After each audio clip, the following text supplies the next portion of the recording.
Sumqayıt şəhər Həzi Aslanov adına 22 saylı tam orta məktəbdə acınacaqlı vəziyyət hökm sürür.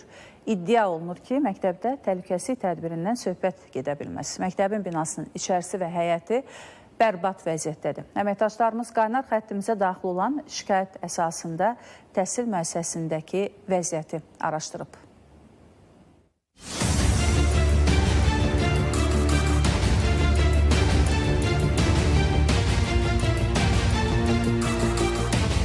Məktəbdə təhlükəsizliyin aşağı səviyyədə olduğunu göstərən faktlardan başlıcası da kənarlarında bax bu formada açıq yerlərin olmasıdır. Belə ki, istənilən şəxs sorğusuz, sualsız, rahat şəkildə məktəb ərazisinə daxil ola bilər.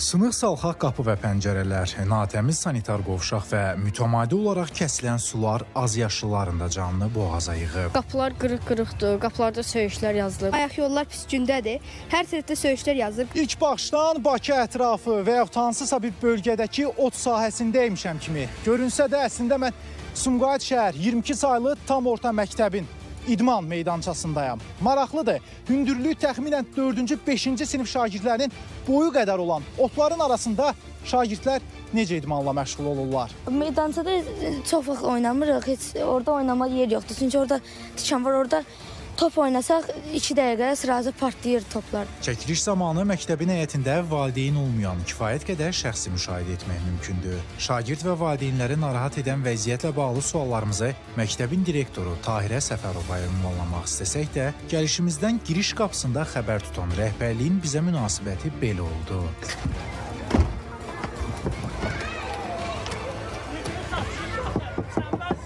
Suallarımızı məktəb rəhbərliyinə ünvanlamaq istəsək də kobud şəkildə qapını üzümüzə bağladılar və bizlə yanaşı məktəbin içərisində olan şagirdlər nə çölə çıxa bilir, nə də çöldə olan şagirdlər məktəbə, yəni sinif otaqlarına daxil ola bilir. Təmirdən çıxandan sonra kamera qoymuşlar. O kameraları sökdürdü. Bu məktəbə gələn təmir tikinti ləvazimatları hesabına sarayda özünə ev tikdi. Məktəbin arxa tərəfi qapqaranlıq olur, işıq sistemi yoxdur, işıq dirəkləri bərbad gündədir. Hərbi meydançası çox bərbad gündədir. Məktəbin gözətçisinin açıqlamasında kifayət qədər ciddi ittihamlar olduğundan səslənən iddialarla bağlı Abşeron Xızı Regional Təhsil İdarəsi ilə əlaqə saxladıq.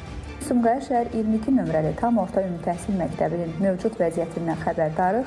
Təhsil müəssisəsinin təmir və tikintisi ilə bağlı aidiyyatı üzrə müraciət olunub. Qeyd edirik ki, təhsil müəssisələrinin tikinti və təmiri növbəllik və prioritetlik prinsipi əsasında həyata keçirilir. Bundan əlavə qeyd olundu ki, səsləndirilən digər iddialarla bağlı müvafiq araşdırma